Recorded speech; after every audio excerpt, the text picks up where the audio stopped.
नमस्कार सर्वांना, कसे आहात? तर आज बनवणार आहे मेथीचं पराठं. आता मेथीचं पराठं बनवायचं म्हणल्यावर तर मेथीची भाजी पाहिजेच. तर मेथीची भाजी छान अशी बारीक चिरून घेतली आणि धुवून घेतली. आता इकडं मी 2 वाटी गव्हाचं पीठ घेतलेलं आहे आणि 1 वाटी बेसन पीठ घेतलेलं आहे. तर गव्हाचं पीठ चाळून घेतलेलं आहे. बेसन पीठ पण चाळून ठेवलेलं होतं, ते घेतलेलं आहे. आता त्याच्यामध्ये जी भाजी धुवून ठेवलेली होती ती आपण त्याच्यात घालायची आणि मिक्स करून घ्यायची. आता मिक्स करून झालेले, आता त्याच्यामध्ये मीठ टाकायचं चवीनुसार, थोडीशी हळद टाकायची आणि थोडंसं लाल तिखट टाकायचं. लाल तिखट टाकायच्या ऐवजी तुम्ही मिरची पण वापरू शकताय, पण आमच्या घरी लहान मुलं असल्यामुळं मी लाल तिखट टाकलेलं आहे आणि ते पण एकदम कमी प्रमाणात टाकलेलं आहे. थोडासा ओवा क्रश करून टाकायचा.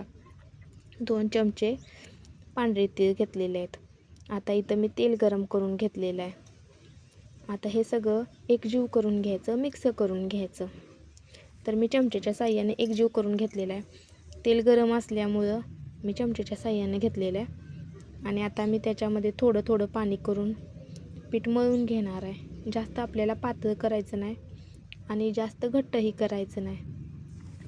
तर मीडियम म्हणजे जास्त पातळ पण नाही केलं आणि घट्ट पण नाही केलं. आता पीठ मळून 10 मिनटं झालेले आहेत. आता त्याचे छोटे छोटे गोळे करून घेतलेले आहेत मी.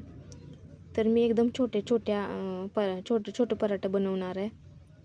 तर तुम्ही मोठंही चपातीसारखं बनवू शकताय. तर मी एकदम छोटं घेतलेलं आहे लाटून आणि आता मी ते भाजून घेणार आहे. तर आता आपले पराठं भाजलेले आहेत आणि आपला पराठा तयार झालेला आहे. तर तुम्ही शेजवान चटणीसोबत पण पराठा खाऊ शकताय, दहीसोबत खाऊ शकताय, तसंच लसणाच्या चटणीसोबत पण खाऊ शकताय. तर माझी रेसिपी आवडल्यास नक्कीच सबस्क्राईब करायला विसरू नका. चला तर बाय.